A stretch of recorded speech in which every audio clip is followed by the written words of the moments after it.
Hi ఎట్లున్నైతే వస్తున్నాం మీరు ఎట్లా కామెంట్ చేయరు. ఇట్లా పాయసం చేస్తాం కదా పిండితోటి, మేమైతే పాయసం అని అంటాం, పాయసం అంటారా మీరు కామెంట్ చేయండి.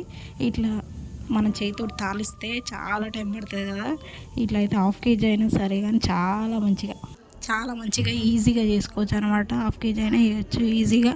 ఇట్లా మురుకుల పీట ఉంటుంది కదా, దాంట్లో పిండి కలుపుకొని కొంచెం లూజ్గా కలుపుకొని, నేనైతే కొంచెం టైట్గా కలుపుకున్నా, గట్టిగా కలిపితే టైట్ అయిందనమాట. అది కాక మురుకుల పీట కొత్తది, దానికోసం గట్టిగా తిప్పిన అనమాట. కొంచెం పిండి లూజ్ కలుపుకోండి మంచిగా వస్తుంది. కాకపోతే విడివిడిగా ఆరబెట్టినట్టు కొంచెం టైం ఇచ్చి తర్వాత సేమ్ వేయండి, సూపర్ వస్తుంది.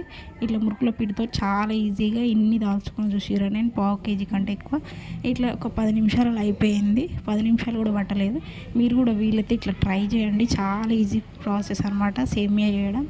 ఇట్లా చాలా మంచిగా వచ్చింది, పాయసం సూపర్ వచ్చింది అనమాట. సేమియా సైజు కూడా పెద్దగా కాకుండా మీడియంగా వచ్చితే కొంచెం మనం బాయిల్ చేసి కొంచెం ఉబ్బుతాయి కదా, అట్లా వస్తుంది అనమాట. మా కొడుకు నేను ఇట్లా ట్రై చేసాను. నచ్చితే లైక్ చేయరు, షేర్ చేయరు.